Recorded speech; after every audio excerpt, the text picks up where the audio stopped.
Hello everyone, welcome back to my channel. My name is Jordan and today I'm going to be telling you about some of my favorite fantasy series and books of all times. Now, if you are familiar with my channel, you'll know that I have been a fantasy lover forever. It is one of my favorite genres, so today I'm going to be kind of splitting this video up into a few sections. I'm going to be doing some recommendations and favorites for middle grade and children's books, and then for YA books, and then for adult books. So we're going to have the whole spectrum. We should have recommendations for everyone. So let's just dive right in. So the first book I'm going to talk about is really special to me. This is one of my favorite books and it really got me into reading as a kid. It really changed my life. So I owe a lot to this book, and that is The Goose Girl by Shannon Hale. This is one of the most beautiful stories and it's just so wonderfully written. Shannon Hale has this really poetic, flowery writing that still somehow works for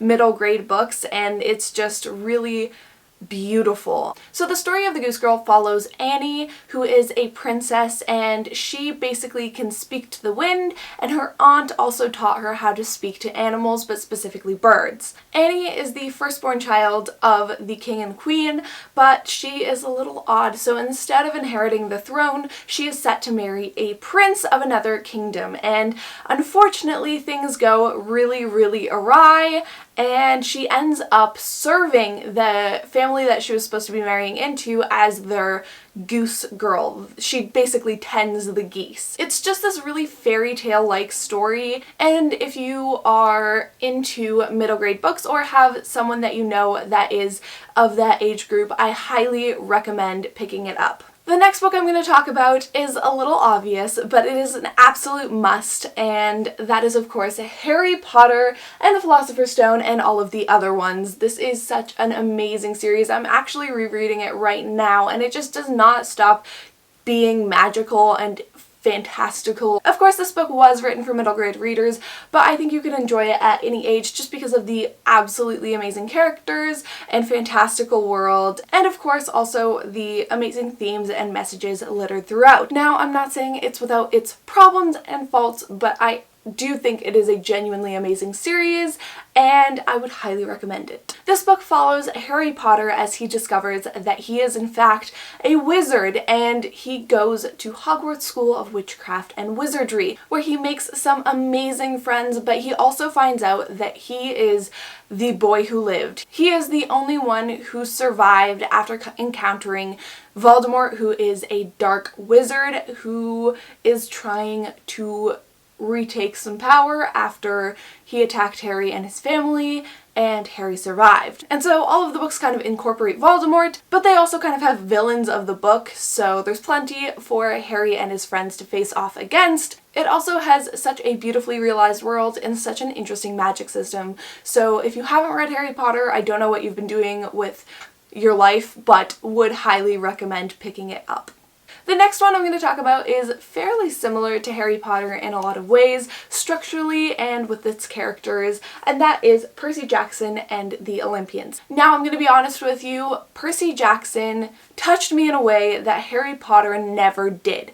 This book series follows Percy Jackson as he discovers that he is half human, half Greek god. His father is one of the three major gods, and he has a ton of powers that make him different and special. And basically, he ends up going to Camp Half-Blood, which is a camp for all these other heroes.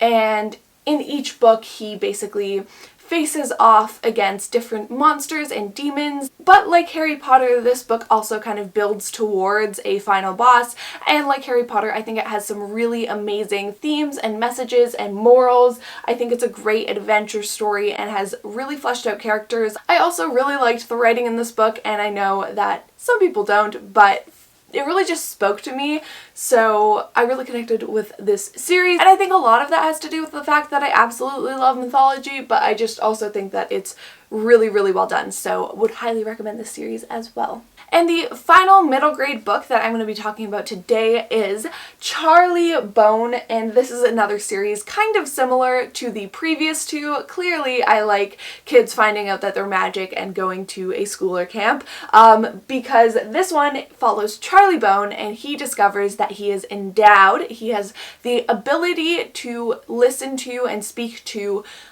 people in paintings and photographs, and he ends up going to Bloor Academy, where there are a bunch of other kids who have endowments and powers as well. And this also kind of follows a similar structure where there is a kind of monster of the week for each book, and then there's like an overarching plot.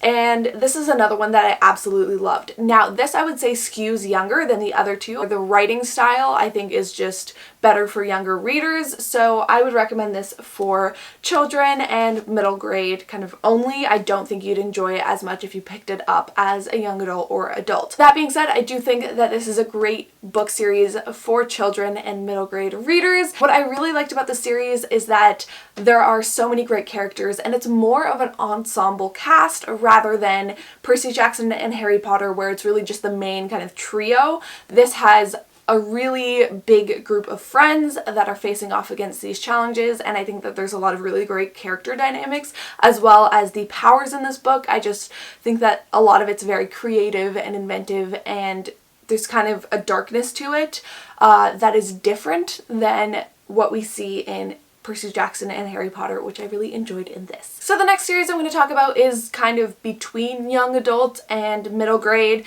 and that is the Eragon series by Christopher Paolini. Now, I owe a lot to this series. Like the Goose Girl, this is one of the first kind of high fantasy book series that I absolutely fell in love with, and I really owe a lot of my love for fantasy to this series. I know this is slightly unpopular as an opinion, but I adore this series, and I understand that it is a lot like Tolkien, it is a lot like Star Wars. I won't deny that there are a lot of similarities there, but I think that it is such a great way for young adults and middle grade readers to fall in love with fantasy because the characters in this book are spectacular. There's so many interesting elements of the world building, which is really what made me fall in love with fantasy and the series as a whole. Now, this book series follows Eragon, who discovers a dragon egg and it hatches for him. And after a really tragic event, Eragon and Saphira, as well as Brom, one of the village elders, must go and try to find the Varden, which is a group that is opposing the evil king. And the evil king is the only one with a dragon in the entire world besides Eragon and Saphira, because he eradicated all dragons and dragon riders. Is it kind of cliche in its structure? Sure. But I think it has so much going for it. What I really love about this series, besides the characters and the world, which I adore, I love the fact that Christopher Paolini has a lot of details and actions that have consequences in later books. It really keeps you engaged as a reader, and it just makes the series feel very connected and ties it together in a way that I think is really wonderful and not something that you see always. So that's an element that I really enjoy about the series, as well as all the other things. Now, you're totally allowed to not like this series, but I love it, and if you want to come at me, you're gonna have to fight me. Okay, let's move on. The next book that I want to talk about kind of also falls into the middle grade YA gray zone, where I think it could be enjoyed by either, and that is The Princess Bride. Now, I read the book in grade 9 after I saw the movie, and I think that both are spectacular in their own ways. I think that they did such an amazing job with the adaptation, so if you enjoy the movie, I think you'll really enjoy the book. If you know me and my channel, you'll know that I absolutely love stories that kind of play with structure and tropes and expectations, and I think The Princess Bride does that marvelously. The story follows Buttercup, who is absolutely gorgeous, and she and Wesley, who is her farm boy, fall in love. Unfortunately, Wesley has to leave, and then she finds out that he dies, and she basically ends up being set to marry Prince Humperdinck, who is a total jerk. Now, before she can marry Prince Humperdinck, she gets stolen by a group of kind of rogues, and a man in black basically rescues her. There's a lot of events. I can't really explain it super well. It's kind of convoluted, but just read it because it is absolutely so enjoyable. Or if you don't feel like reading the book, I think the movie is a great option. And the last YA book that I want to talk about is The Scorpio Races by Maggie Stiefvater. Now, I've tried reading her other series, Shiver. It didn't really connect with me, but I really, really liked this book. This book follows Puck Connolly and Sean Kendrick. Now, side note, I just love the name Sean Kendrick so much. I think it has such a good ring to it, and I know that is completely unrelated to the quality of the book itself, but it just rolls off the tongue and I adore it. One of my favorite character names of all time, just throwing that out there. So this book is set on an island where every November a bunch of horses come out of the sea, and they are flesh-eating horses, and at the end of the month there is a race that all the island people have on these horses. It's super dangerous, and Sean Kendrick is the reigning champ. Puck Connolly absolutely needs to win the race though. She needs the money, and so she enters despite not really having a ton of experience and being the only female to ever compete in the races. There's just a lot of really great character moments and interaction and character growth in this, and I think the world is something really unique. It's not really magic realism, but the magic in it is so subtle. It's really just the beasts that come out of the ocean, and I don't know, I just think it's a really special book. Like, I haven't really seen anything like it, as well as I just adore the characters in this book. I actually really want to reread it now after picking it up for this video off my shelf, so we'll see how that goes. But when I read this, I really enjoyed it. Alright guys, so we're gonna move on to the last section of this video, which is adult fantasy. And to kick it off, we're gonna start with a controversial book series, and that is Queen of the Tearling. Now, here's the thing, I kind of feel dirty recommending this to you because I hated the ending of this series. I genuinely despised it and think that it is one of the worst endings to any book series I have ever read in my entire life.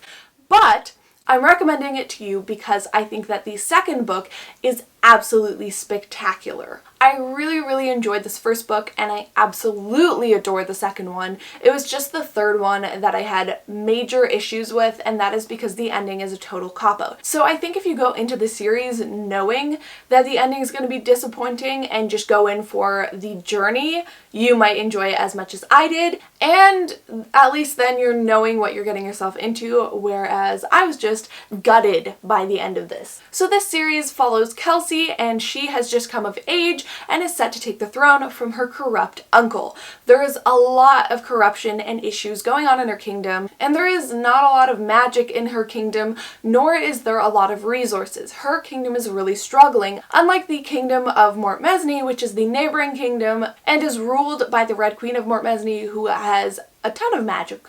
And so Kelsey is rightfully very concerned about being invaded and attacked by the Queen of Mortmesney, so she's trying to cut off the corruption while also trying to maintain the safety of her kingdom. There's a lot of really interesting politics and drama in the series, which I adore. I am super into political fantasy, and I just think that this series has such a great blend of action and adventure, but also fantasy elements and drama and politics. Like, I think it has a really great blend of all of those things and is very balanced in that way. It also has a lot of tension and suspense because there's so many really interesting elements that keep getting introduced, so you're kind of wondering, like, how is this all gonna end up, and like, how is this all gonna work out? And it doesn't, because the series ended in an awful way. But the second book is truly phenomenal. It does something that I've never seen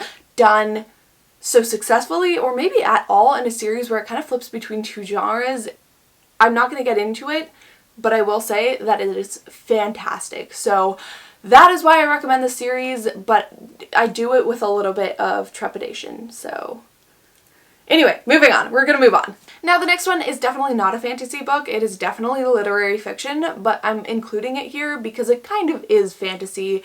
If you've read it, you kind of know what I mean. And that is The Life of Pi by Yann Martel. Now, this novel is absolutely spectacular. I adored it. It follows Pi Patel, who basically ends up on a lifeboat with a massive Bengal tiger and some other animals, and it's his journey of trying to survive. It deals a lot with faith, and there are just some truly spectacular magical moments. It really, I don't know why, but it makes you kind of reflect as you're reading it. I just think that it is spectacular, and I would highly recommend it to anyone who enjoys literary fiction or who enjoys kind of fantasy realism, magic realism. The next one on my list is a new edition, and that is Godsgrave, and the first book in the series, which I just lent to a friend, Nevernight by Jay Kristoff. Now, the first book I just did a review on, so I will link that in the description box down below. And I really enjoyed it. I did have some problems with it as far as pacing, and I understand why a lot of people gave it up in the first act, because the first act is very slow. But if you get past that, I think the first book is really good, but it doesn't even hold a candle to the magic that is the second book. This book is truly spectacular. Now, this series follows Mia Corvier, who is hellbent on revenge, and she basically wants to become an assassin so that she can kill all the people who killed her family. This book series is dark. The fantasy elements are super creepy a lot of the times. Like, there's all these horrible creatures that are very Lovecraftian. There is assassins and they actually kill people, which is refreshing.